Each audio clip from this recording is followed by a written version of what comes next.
Assalamualaikum warahmatullahi wabarakatuh. Ketemu lagi dengan saya Bu Sitiania. Kita akan masuk dengan materi maternitas dengan fase periode antenatal. Ketemu lagi 30 menit ke depan kita akan membahas mengenai tanda dan gejala kehamilan, periode-periode antenatal yang harus dilalui oleh ibu hamil, bagaimana cara pemeriksaannya, serta perbedaan antara primipara dan multipara. Tetap stay tune terus di depan komputer Anda. Kita akan mulai slide pertama kita pada hari ini.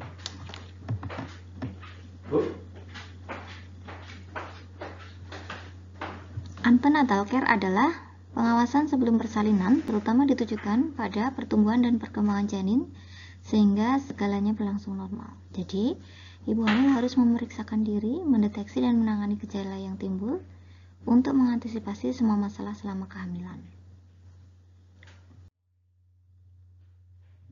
Untuk menentukan usia kehamilan, ada beberapa cara yang digunakan. Usia kehamilan berlangsung antara 280 hari atau 40 minggu dengan perhitungan dari hari pertama menstruasi terakhir atau hari pertama haid terakhir. Untuk menghitung usia kehamilan, ibu bisa menggunakan rumus plus 7 min 3 plus 1 atau plus 7 plus 9 untuk bulan. Sedangkan, bagaimana cara membedakan untuk menggunakan plus 7 min 3 plus 1 digunakan jika hari pertama haid terakhirnya ini berlangsung dari bulan Januari. Maaf, kalau hari pertama haid terakhirnya berlangsung sebelum bulan April, maka kita menggunakan plus 7 plus 9. Namun, jika HPHT-nya dari bulan April sampai Desember, maka menggunakan rumus yang plus 7 min 3 plus 1. Oke, kita akan mengenal berbagai macam istilah perhitungan usia kehamilan yang akan kita gunakan pada pemeriksaan kehamilan seperti yang kita lakukan di poli ataupun rumah sakit pada umumnya. Ada beberapa rumus yang bisa kita gunakan. Yang pertama adalah Nichols Rule. Nichols Rule adalah menggunakan rumus plus 7 pada hitungan hari dan min 3 pada hitungan bulan, seperti yang saya jelaskan di slide sebelumnya.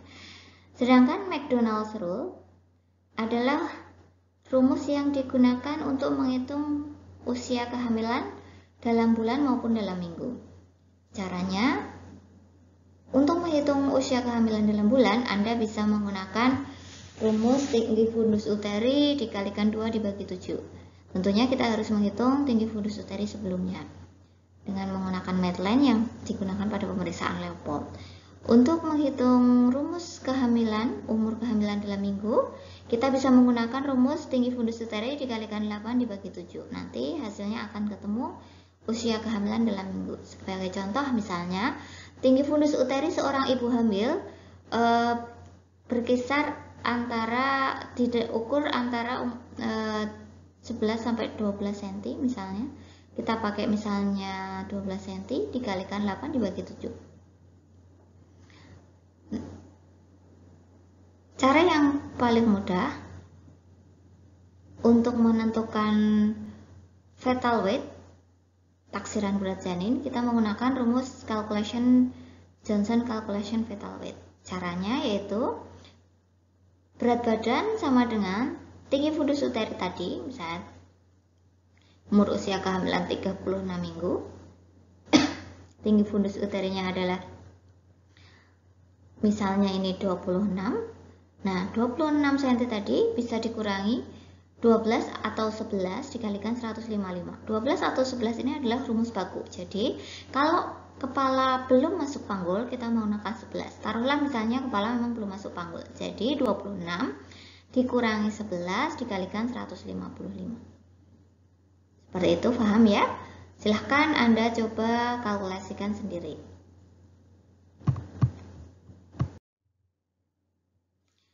Untuk pembagian trimester, kita bisa menggunakan patokan seperti pada umumnya.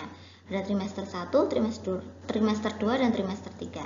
Trimester 1 biasanya ini akan diketahui jika ibu sudah dinyatakan positif hamil pada usia kehamilan 4 minggu. Jadi walaupun sebenarnya usia kehamilan itu dihitung dari masa ovulasi, tetapi kadang kita menghitung tetap dari hari pertama haid terakhir.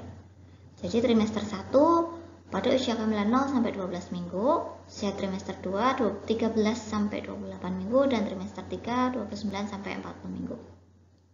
Jika bayi yang dikandung seorang ibu itu lahir kurang dari 20 minggu, maka ini disebut abortus karena usia kehamilan viabel untuk hidup di luar kandungan ini berkisar antara 37 sampai 40 minggu. Bayi dikatakan bisa hidup di luar kandungan karena kelengkapan organ-organ yang dimilikinya itu berkisar antara tadi 37 sampai 40 minggu. Jika bayi kurang dari 37 minggu lahir atau kisaran 29 sampai 36 minggu, maka disebut bayi prematur. Sedangkan jika bayi lahir lebih dari 42 minggu, maka disebut hamil serotinus atau prematur atau postpartum.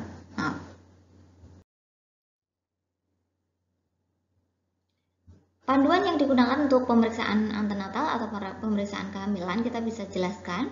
Ibu disarankan untuk melakukan pemeriksaan pertama setelah ibu merasa terlambat haid. Jadi pemeriksaan pertama ini untuk menentukan apakah ibu benar-benar hamil atau hanya terlambat haid atau gangguan haid pada umumnya. Kemudian pemeriksaan ulang dilakukan setiap bulan sampai umur kehamilan 6 sampai 28 minggu. Kemudian setiap 2 minggu sekali sampai usia kehamilan berumur 8 bulan. Nah, setelah menginjak usia di atas 8 bulan, anjurkan pada ibu hamil untuk memeriksakan kehamilannya 1 minggu sekali sampai janin tersebut lahir ke dunia. Berikut ini kita akan membedakan tanda dan gejala kehamilan. Tanda dan gejala kehamilan kita harus benar-benar memastikan apakah ibu itu hamil, apakah hanya merupakan tanda presumptif mungkin atau memang benar-benar sudah pasti hamil. Ada beberapa tanda yang muncul atau dialami oleh ibu yang terlambat haid, ya, diantaranya amenor, mual muntah, mengidam. Jadi tidak semua ibu hamil itu tidak semua ibu yang terlambat haid itu benar-benar hamil. Jikalau ibu hanya mengalami terlambat haid, mual muntah, mengidam, ibu merasa sering pingsan, merasa mau pingsan atau sinkop, tidak tahan bau-bauan, ini bisa terjadi pada gangguan yang lainnya juga. Ibu misalnya merasa tidak enak makan, kelelahan, bisa jadi karena gejala penyakit penyerta lainnya. Kalau payudara membesar atau nyeri, ini juga bisa muncul pada awal menstruasi. Ibu hipermiksi, konstipasi, hiperpigmentasi, dan varises ini hanya merupakan tanda presumptif. Jadi ibu belum tentu hamil. Tanda mungkin ini diketahui jika uterus membesar. Jadi uterus yang membesar itu mungkin hamil, mungkin juga bukan kehamilan, karena bisa jadi uterus yang membesar ini disebabkan karena massa ataupun adanya pembesaran pada organ uterus tersebut. Tanda Hegar, tanda Chadwick, tanda Piskacek, tanda His, tanda Ballot-Teman, dan kehamilan positif. Ini mungkin saja hamil, tapi belum pasti hamil. Ya, nanti kita akan jelaskan apa itu tanda Hegar, apa itu tanda Chadwick, apa Piskacek, apa Braxton His, apa Ballot-Teman tersebut. Secara umum, tanda Hegar adalah perlunakan dari Pursio sendiri. Tanda Chadwick adalah pelebaran pembuluh darah dari daerah di sekitar kemaluan atau vagina ibu. Tanda Piskacek, tanda Braxton His adalah tanda di mana ibu merasakan kontraksi, dan Ballot-Teman adalah gerakan pertama dari janin tersebut, misalnya seperti bergerak atau menendang. Nah, ibu baru dinyatakan pasti hamil jika ibu mengalami atau merasakan gerakan janin yang dipastikan dengan adanya bentuk gambaran janin pada USG, teraba bagian janin dari pemeriksaan Leopold, terdengar suara denyut jantung janin, ataupun dari hasil USG terlihat bentuk janin. Ini yang bisa dipastikan ibu benar-benar hamil. Jadi untuk menentukan kehamilan memang harus membutuhkan peralatan yang lebih baik lagi. Diagnosa banding untuk kehamilan, jika ibu mengalami kehamilan palsu, ibu bisa saja merasakan yang namanya amenor. Jadi orang amenor tadi bisa jadi itu merupakan tadi kehamilan palsu. Misalnya uterus membesar bisa jadi karena adanya mioma uteri, atau misalnya ada nyeri tekan pada perut, nyeri bisa saja itu karena kista ovari. VU terasa penuh, ini bisa menyebabkan seorang ibu menjadi sering miksi, atau hematometra ini menyebabkan uterus membesar. Jadi, diagnosa banding pada beberapa gejala tadi adalah untuk memastikan ibu itu benar-benar hamil atau tidak dengan pemeriksaan yang lebih tepat, yaitu USG. Perbedaan nulipara dan multipara. Seperti yang kita ketahui, ada beberapa perbedaan pada ibu primipara dan multipara. Yang pertama adalah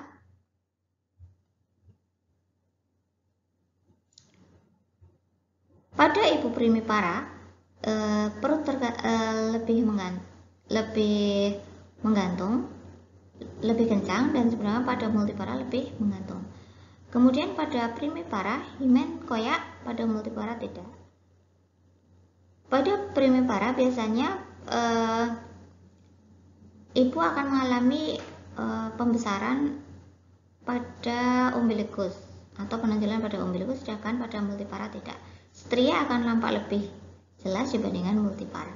Sekarang kita akan mempelajari tentang tahapan perkembangan janin trimester 1. Tahapan perkembangan janin trimester 1 dari bentuk pada kehamilan awal ini baru terbentuk seperti huruf C. Gastrointestinal sudah mulai terbentuk, jantung juga sudah mulai terbentuk, pembuatan sumsum darah juga sudah mulai terbentuk. Ginjal, VU, uretra memisah ini biasa pada umur kehamilan 8 minggu.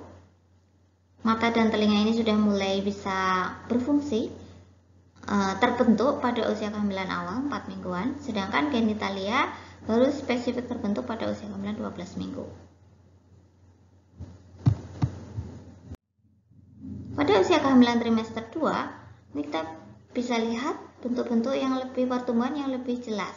Misalnya pertumbuhan rambut, vernis lanugo, dan lain sebagainya. Ginjal sudah mulai berbentuk pada usia kehamilan trimester 2, di mana darah juga sudah mulai dibuat di limpa. Muskuloskeletal, gerakan janin sudah mulai teraba atau terasa di trimester kedua. Testis sudah mulai turun di awal trimester 2 dan turun di skrotum pada akhir trimester.